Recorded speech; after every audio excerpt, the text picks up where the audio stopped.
Episode 93. Andre memberhentikan mobilnya di kantor pengacara, melapor kepada bagian resepsionis. Setelah mendapatkan izin, dia masuk ke dalam lift menuju ruangan Pak Benny. Sekretaris Pak Benny yang berada di depan mempersilakannya masuk. Ketika melihat ada Nathan, dia mengerutkan dahinya. Terlihat ada lebam di wajah Nathan dan kelopak matanya menghitam. Andre yakin semalaman Nathan tidak tidur. "Kenapa Tuan di sini?" Andre menghampiri bosnya.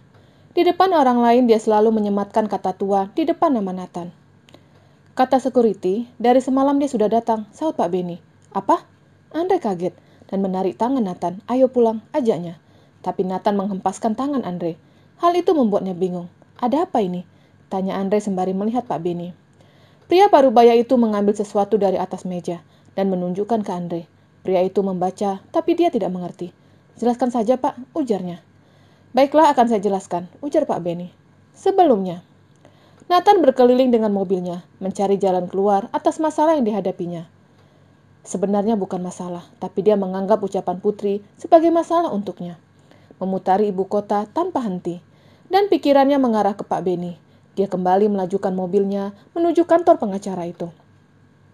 "Maaf, Pak, kantor sudah tutup," ujar security. "Saya mau bertemu dengan Pak Benny," sahutnya. "Pak Benny sudah kembali ke rumahnya. Silakan Bapak kembali besok pagi," ujar security lagi. "Aku harus bertemu Pak Benny sekarang," titahnya. "Tidak bisa, Pak," ujar security. "Pak Benny!" teriak Nathan dan terus teriak. "Pak Benny tidak ada di sini. Silakan Bapak balik," seru security tegas. Tapi Nathan tetap bersikeras memaksa masuk ke dalam gedung. Dia memukul seorang security yang ada di depannya. Dia melampiaskan amarah dan rasa sedihnya kepada security itu. Karena perbuatan itu, security terpaksa membalas memukul Nathan, sampai dia terjatuh di lantai, tepat di depan pintu lobi. "Putri!" teriaknya, dengan posisi terbaring di lantai. Hal itu langsung dilaporkan ke Pak Benny. Pria parubaya itu meminta security membawa Nathan masuk ke dalam lobi untuk beristirahat. Dan besoknya, karena Nathan, pria parubaya itu harus datang lebih awal dari office girl dan office boy. Nathan mengajukan perceraian, ujar Pak Benny, sembari menunjuk berkas yang telah ditandatangani kliennya. "Tapi," Andre menoleh ke arah Nathan. "Kenapa Tuan melakukan ini?" tanyanya. Tapi Nathan tidak menjawab pertanyaan Andre. Karena tidak mendapatkan jawaban, Andre kembali menoleh ke Pak Benny. "Pak, tolong batalkan gugatan itu," ujar Andre. Pak Benny menatap ke arah Nathan. "Pak, jangan dengarkan ucapan Tuan Nathan. Beliau melakukan ini dalam keadaan tidak sadar." "Aku sadar," seru Nathan dengan intonasi tinggi. "Aku melakukan ini dalam keadaan waras. Putri tidak mencintaiku. Jadi untuk apa aku bertahan?" ujarnya sedih. "Jangan menyerah, Tuan." Nathan beranjak dari sofa yang didudukinya, berjalan menuju pintu. Kemudian dia berhenti dan menoleh ke arah Pak Benny. "Berapa lama proses persidangan?" tanyanya. "Apa Anda yakin?" tanya Pak Benny lagi. "Saya tanya berapa lama proses gugatan itu?" bentak Nathan. "Paling lama seminggu, dan paling cepat 3 hari, sahut Pak Benny. "Dalam waktu 3 hari, saya mau sidang perceraian sudah dimulai," ujarnya sembari memegang handle pintu, dan berlalu diikuti Andre dari belakang. "Nathan, tarik gugatan itu. Katakan kalau kamu mencintai Putri," ujar Andre, sembari mengikuti langkah sahabatnya. "Ini bukan urusanmu," sahutnya ketus, sembari terus berjalan masuk ke dalam lift menuju lantai dasar, yaitu lobi. "Semua masalahmu akan menjadi masalahku," ujar Andre, tetap mengikuti Nathan menuju tempat parkir. Nathan berhenti tepat di samping mobilnya. "Aku akan membebaskannya. Aku tidak akan menyiksanya dengan pernikahan ini. Biarkan dia mengejar cintanya. Dan aku..." Nathan diam. Dia menengadahkan kepalanya, menahan agar tidak terlihat cengeng. Tapi air mata itu tetap menetes. "Aku membebaskannya karena aku mencintainya, sangat mencintainya," ujarnya sedih. "Aku akan mengatakan ini kepada Putri." Andre tidak ingin pernikahan sahabatnya hancur di tengah jalan. "Jangan katakan apapun. Jika kamu mengatakan ini kepada Putri, persahabatan kita putus." "Biarkan dia berpikir kalau aku memang tidak pernah mencintainya," ujar Nathan dan masuk ke dalam mobil. "Kamu mau kemana?" Andre mengetuk jendela mobil. Nathan menurunkan kaca jendela mobilnya. "Aku tidak akan kembali ke apartemen." "Bagaimana jika Putri bertanya? Dia terlihat khawatir tadi," ujar Andre. "Katakan saja kalau aku sedang bertugas ke kota lain," sahut Nathan dan melajukan mobilnya. Andre buru-buru berlari ke arah mobilnya yang sedang terparkir. Dia mencoba mengikuti mobil Nathan. Tapi pria itu melajukan mobil dengan cukup kencang, sampai Andre tidak bisa mengikuti. Dia memberhentikan mobil di pinggir jalan dan menghubungi seseorang. "Ikuti Tuan Nathan," titahnya setelah itu menutup panggilan. "Apa yang aku lakukan?" Andre mengacak rambutnya. "Andai aku tidak tahu cerita ini, maka aku tidak akan merasa ikut bersalah. Aku tidak bisa mengatakan kepada Putri tentang perasaan Nathan. Tapi aku tidak mau mereka bercerai." Andre mengacak-ngacak rambutnya. Masalah Nathan membuatnya pusing. Apalagi jika perceraian itu terjadi, mungkin istrinya akan membencinya. Secara Tari tahu kalau Andre dan Nathan bersahabat. Tidak ada rahasia apapun di antara mereka. Hormon yang dirasakan Putri ketika hamil selain pusing dan mual, dia juga merasa sangat mengantuk. Menunggu Nathan sembari menyalakan televisi. Dan matanya semakin berat. Putri tidak bisa menahan rasa kantuknya. Dia tertidur dengan televisi masih menyala. Pelayan masih sibuk membersihkan apartemen. Suara vakum cleaner yang berisik tidak mengganggu tidurnya Putri. Dia malah semakin lelap tertidur. Suara itu berhenti ketika seseorang datang. "Nyonya, siapa pelayan?" "Mana Nathan?" tanya Naomi. "Tuan Nathan dari pagi sudah tidak ada," saut pelayan. "Lalu istrinya?" tanya Naomi. "Itu," pelayan menunjuk ke arah ruang keluarga. Naomi berjalan ke arah ruang keluarga dan melihat Putri sedang tertidur pulas. Naomi memperhatikan Putri dengan seksama. Dari pakaian sampai wajah. Tidak ada makeup di wajah Putri. Duduk dengan anggun sembari menyilangkan salah satu kakinya. "Ahem." Naomi berdeham, tapi Putri tidak terbangun. "Ahem." Naomi kembali berdeham, tapi Putri tetap molor. Seolah-olah tadi malam dia lembur. Karena kesal, Naomi memanggil pelayan.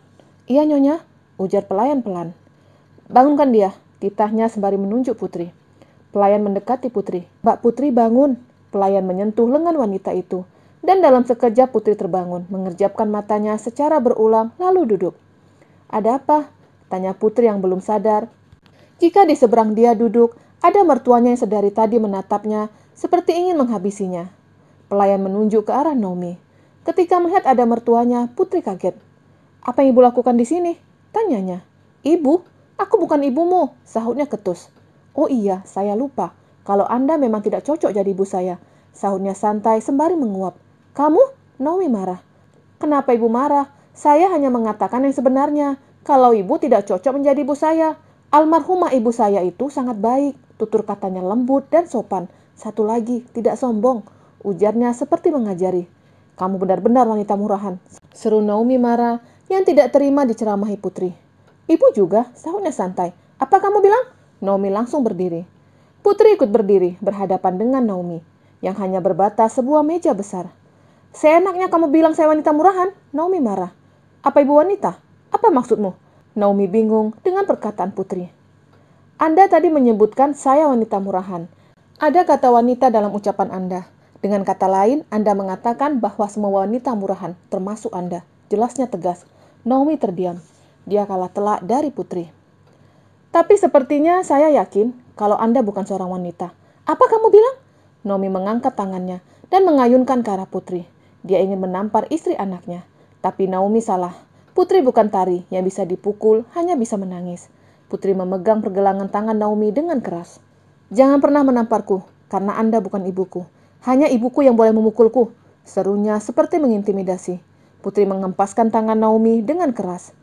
Wanita parubaya itu merasakan pergelangan tangannya sakit. "Saya akan melaporkan kamu ke kantor polisi," seru Naomi dan berlalu. "Apa kedatangan kamu ke sini hanya untuk memenjarakan saya?" teriak Putri dan menghentikan langkah Naomi. Kedatangan Naomi sebenarnya ingin membujuk Putri agar meninggalkan Nathan, tapi dia terlampau kesal dengan sikap Putri yang pembangkang, membuat rencananya gagal.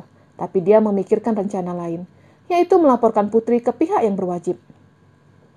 Wanita parubaya itu menghubungi pengacara lain. Dia tidak ingin berurusan dengan Pak Beni, karena menurutnya pria parubaya itu pasti memihak Putri. Dia menceritakan yang sebenarnya terjadi antara dia dan menantunya. "Kita bertemu di kantor polisi," saut pengacara, dan panggilan terputus. "Mungkin Nathan sangat susah melepaskanmu, tapi dengan jeruji besi akan membuat kalian berpisah selama-lamanya," gumamnya senang dan melajukan mobilnya menuju kantor polisi. Ketika Andre sampai, Tari buru-buru menghampiri suaminya, memberikan teh hangat untuk suaminya. "Apa Nathan sudah ketemu?" Tanyanya penasaran. Andre tidak menjawab. Dia mengalihkan dengan meminum teh buatan istrinya. Putri terlihat sedih. Apa kamu sudah bertemu dengan Nathan? Di mana dia? Tanya Tari lagi. Aku lelah. Aku mau istirahat, sahut Andre dan masuk ke dalam kamar. Kenapa dengannya? Tari bingung. Dia mengikuti suaminya yang sedang menelungkupkan badannya di kasur. Andre, ujar Tari pelan. Sahut Andre dengan mata tertutup. Mengenai tadi malam, sepertinya kita tunda dulu ya. Aku belum mau berhubungan lagi, ujarnya pelan. Tari sedikit khawatir jika suaminya hanya menyukai tubuhnya dan ketika sudah puas akan meninggalkannya. Seperti para pria hidung belang yang selalu meninggalkannya ketika puas. Padahal Andre bukan pria seperti itu. Dia sedang berusaha meyakinkan Tari kalau dia memang sungguh-sungguh dengan rumah tangga yang mereka bina. Jika itu maumu ya sudah, sahut Andre yang tidak mau memikirkan banyak. Ucapan Andre membuat Tari bingung. Segampang itu dia menyerah. Padahal tadi malam dia terus mendesakku. Tapi kenapa? Hanya menjawab, ya sudah. Aku ke apartemen Putri ya, ujarnya lagi. Sahut Andre singkat. Dengan langkah kaki gontai Tari keluar dari apartemen itu. Dia bingung dengan sikap Andre yang mendadak berubah. Sesampai di apartemen, terlihat Putri terus mondar-mandir sembari memegang ponsel. Apa Andre sudah pulang? Tanya Putri. Sudah, sahut Tari sembari membawa adiknya untuk duduk. Jangan terlalu capek, ada janin di dalam sini. Tari menunjuk ke arah perut adiknya. Apa kata Andre?